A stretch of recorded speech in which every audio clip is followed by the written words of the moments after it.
Indian census 2011 यावर आपण चर्चा करूया।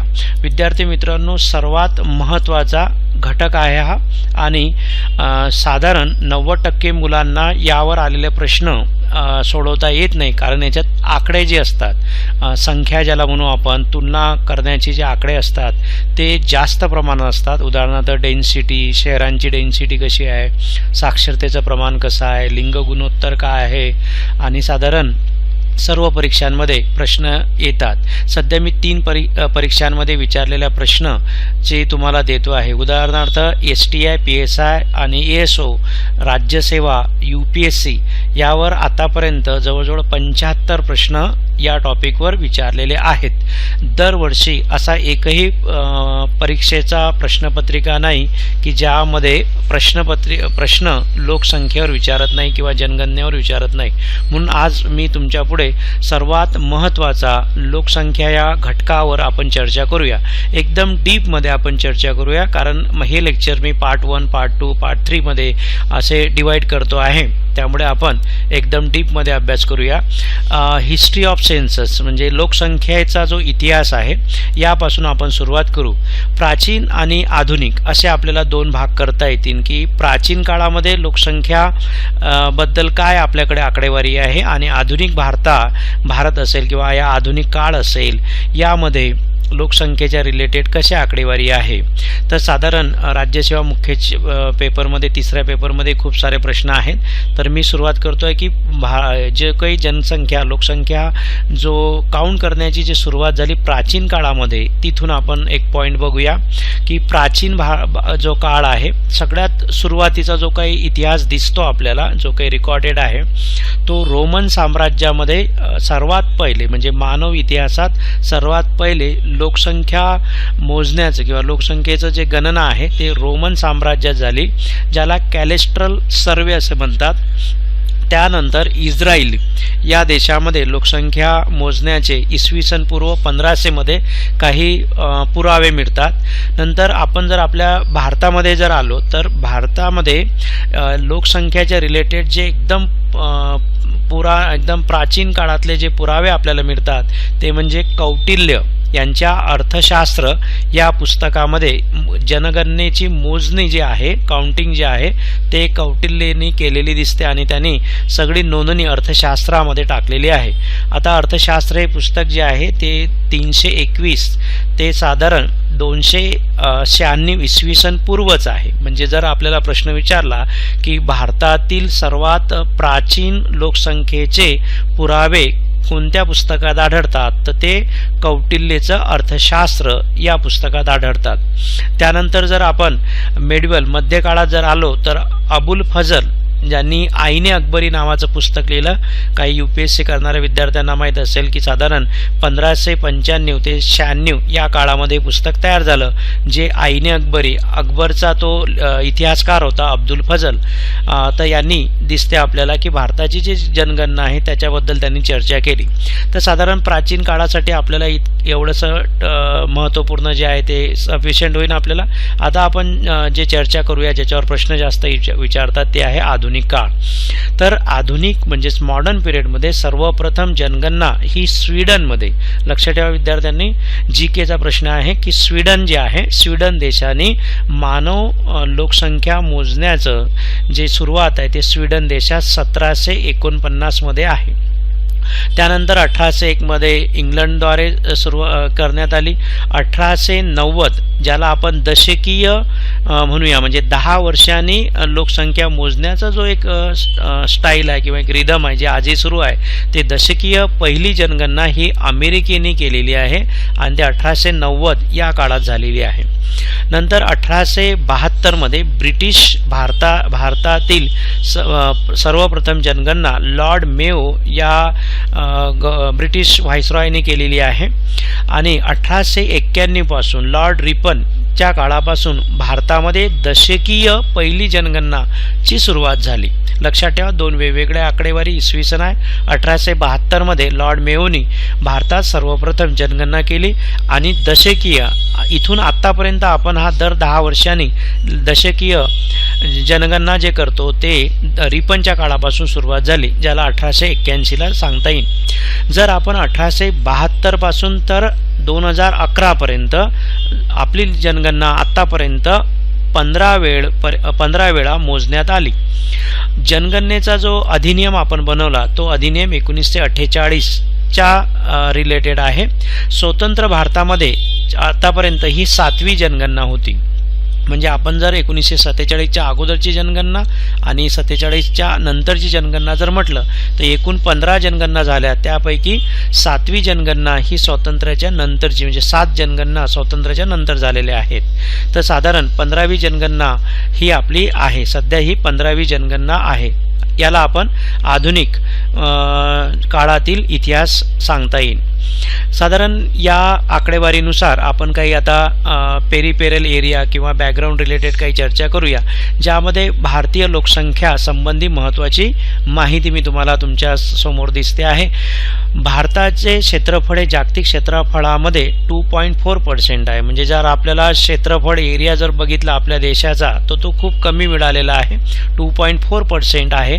क्षेत्रफळानुसार भारताचा जागतिक क्रमांक 7वा लागतो. म्हणजे काही देश आहेत जे आपल्या क्षेत्रफळामध्ये आपल्यापेक्षा जास्त आहेत. आपलं क्षेत्रफळ क्रमाने जर गेलो तर 7व्या क्रमांकावर आपला देश लागतो. पण जागतिक लोकसंख्येमध्ये भारताचा जो हिस्सा आहे तो 17.5% आहे. बघा, लोकसंख्या आपली जागतिक स्तरावर जर बघितली आपण तर 17.5% आहे आणि आपल्याला जे क्षेत्रफळ मिळालं आहे ते खूप कमी आहे. ज्याला म्हणू की आपल्या देशामध्ये डेन्सिटी खूप जास्त आहे, घनत्व जास्त आहे, ज्याच्यावर आपण पुढे चर्चा करू. चीन नंतर भारताच्या लोकसंख्येमध्ये दुसरा क्रमांक आहे, आपल्याला माहीत आहे. चीन क्रमांक 1 आणि दुसरा क्रमांक भारताचा आहे, जो की लवकरच आपण ओव्हरटेक करतो आहे लोकसंख्येच्या बाबतीत. भारताचा वार्षिक वृद्धी दर जो आहे, म्हणजे दरवर्षी आपली लोकसंख्या किती प्रमाणात वाढते, तर ते 2011च्या आकडेवारीनुसार 1.64% वाढते आहे. आणि साधारण आपण असं जर कॅल्क्युलेशन केलं की हा वृद्धी दर जर आपण 1.64% वरून जर आपण 0.9%वर आणला, जो की सरकारचं उद्दिष्ट आहे आपल्या न्यू पॉलिसीमध्ये, जर असं आपण केलं तर आपली जनगणना एवढं जरी कमी केलं तरी आपली जनगणना 2045ला आपली लोकसंख्या चीनपेक्षा जास्त होईल. सध्या तो जास्त आहे, ते कमी केलं तरी आपण 2045पर्यंत चीनला ओव्हरटेक केलेलं असेल. सर्वप्रथम भारतामध्ये जे लोकसंख्येचा जो क्रम आहे त्यामध्ये आपण साधारण काही गोष्टी इतिहास किंवा या आधुनिक काळातल्या बघूया. 1911 ते 1921 या दशकामध्ये लोकसंख्येमध्ये डिक्लाइन किंवा ऱ्हास दिसून येते. कारण त्या काळात 1911 ते 1921 या काळामध्ये साधारण साथीचे रोग वगैरे भरपूर असल्यामुळे त्या काळात आपल्याला लोकसंख्येमध्ये ऱ्हास दिसतो. पण नंतर 1921 पासून जे आपली लोकसंख्या वाढते आहे, तर या वर्षाला म्हणजे 1921 या वर्षाला महान विभाजन वर्ष, ग्रेट डिवायडिंग इयर असे मानले जाते. हा प्रश्न आलेला आहे, काही लोकांनी प्रश्न बघितले असतील तर लक्षात आलं असेल की साधारण. आणि त्याच्यानंतर 1961 ते 1971च्या मधात सर्वाधिक दशकीय वाढ झालेली आहे. हा पण प्रश्न आलेला आहे की सर्वाधिक दशकीय वाढ ही आपली 1961 ते 1971 या काळामध्ये झालेली दिसते. साधारण लोकसंख्या संबंधी शतकाची विभागणी जर केली आपण तर 1901 ते 1921 या काळात आपली स्थिर लोकसंख्या होती. 1921 ते 1951 पर्यंत हळूवार वाढणारी लोकसंख्या होती. नंतर 1951 ते 1971 या काळामध्ये तीव्र गतीने वाढ झालेली दिसते. 1971 ते 2011 या प्रथम जनगणना वृद्धी दर कमी झालेला आहे आपला या काळामध्ये. साधारण हे सर्व प्रश्न आपल्याला विचारता आहेत, त्यामुळे याच्याकडे विद्यार्थ्यांनी लक्ष ठेवायचं आहे. साधारण पुढच्या पीपीटीकडे जाऊया आपण, की ज्यामध्ये तुम्हाला काही आकडे दिसत आहेत. साधारण जनगणना प्रशासकीय स्वरूप कसं असते, साधारण राज्यसेवा मुख्य परीक्षेमध्ये गव्हर्नन्स असा एक टॉपिक आलेला आहे, ज्यामध्ये थोडंसं ॲडमिनिस्ट्रेशनबद्दल एक 2 लाईन सांगता येतील. भारतीय संविधानाने लोकसंख्या हा विषय केंद्रसूचित ठेवलेला आहे. जर साधारण बघितलं असेल पॉलिटीमध्ये 3 सूच्या असतात, त्यापैकी जनगणना हा टॉपिक जो आहे तो सेंट्रल लिस्टमध्ये आहे, केंद्र सूचीमध्ये आहे. कलम 246 अंतर्गत लोकसंख्याच्या बद्दल संविधानात माहिती आहे. सध्या आपण जे लोकसंख्या काउंट करतो त्यासाठी एक जो अधिनियम आहे तो अधिनियम आहे जनगणना अधिनियम 1948 द्वारे केला जातो. 1961 मध्ये गृह मंत्रालयाकडे एक विभागाची स्थापना केली होती आणि त्यानंतर साधारण जनगणना आयुक्त, ज्याला registrar general and census commissioner असं म्हटलं जाते. तर साधारण यानुसार आता जे आपल्याला परीक्षेच्या दृष्टीने जो अभ्यास करायचा आहे तो पूर्णतः 2011 च्या आकडेवारीनुसार आपल्याला करायचा आहे. तर आता माझे येणारे जे पूर्ण लेक्चर्स आहेत ते आपण या रिलेटेड काही करणार आहे. त्याच्या अगोदर जनगणना 2011ची काही माहिती आहे, ज्याची सुरुवात 9 फेब्रुवारी ते 28 फेब्रुवारी या काळात झाली होती. संदर्भ तारीख 1 मार्च 2011 आहे. जनगणना आयुक्त जे आहेत 2011चे ती सी चंद्रमौली यांच्याबद्दलही प्रश्न विचारलेला आहे आणि अंतिम आकडेवारी जी आहे एप्रिल 2013ला पब्लिश झाली, ज्याच्यावर आता मी पूर्ण तुमची पुढचे सगळे लेक्चर जे आहेत हे आपण पूर्ण याच्यावर कॉन्सन्ट्रेट करणार आहे. उदाहरणार्थ जी मी चर्चा करणार आहे पार्ट 2 पार्ट 3 मध्ये, तर आपण लिंग गुणोत्तरा रिलेटेड करूया की स्त्री पुरुष जे काही लोकसंख्येचं प्रमाण आहे त्यांच्याबद्दलची पूर्ण डिटेल माहिती घेऊ. कोण्या राज्यामध्ये स्त्रियांचं प्रमाण जास्त आहे, कोण्या राज्यामध्ये स्त्रियांचं प्रमाण कमी आहे, तर आणि टोटल भारतामध्ये कसं आहे हे एक माझं लेक्चर असेल. साक्षरतेवर सगळ्याधिक जास्त प्रश्न विचारतात, ज्याच्यावर आपण एक पार्ट बनवतो आहे, ज्यामध्ये स्त्री शिक्षणाचं प्रमाण किती, पुरुष शिक्षणाचं प्रमाण किती. नंतर आपण लोकसंख्या घनत्वावर चर्चा करणार आहे, त्याच्यावर स्पेशल एक आपण पार्ट तयार करतो आहे. नंतर शहरी प्रमाण किती आहे, ग्रामीणची संख्या किती आहे, दशकी वृद्धी दर किती झालेली आहे, वार्षिक वृद्धी दर किती आहे. तर हे जे तुमच्या स्क्रीनवर दिसते आहे याची आपण डिटेल माहिती घेणार आहे.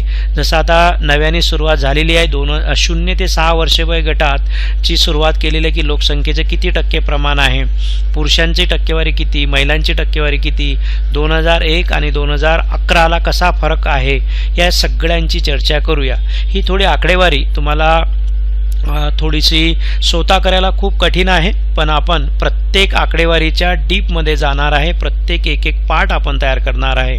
तर विद्यार्थी मित्रांनो, आपण या सगळ्या सेक्शनवर जाणार आहे.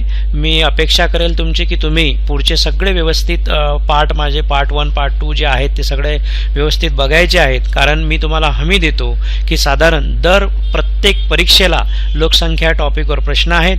मुलांकडे व्यवस्थित आकडेवारी नाही, जिथे आकडेवारी आहे ते आकडेवारी विद्यार्थ्यांना व्यवस्थित कळत नाही, म्हणून पुढच्या पार्टवर मी या सेक्शनचा तुम्हाला पूर्ण ॲनालिसिस करून देतो आहे.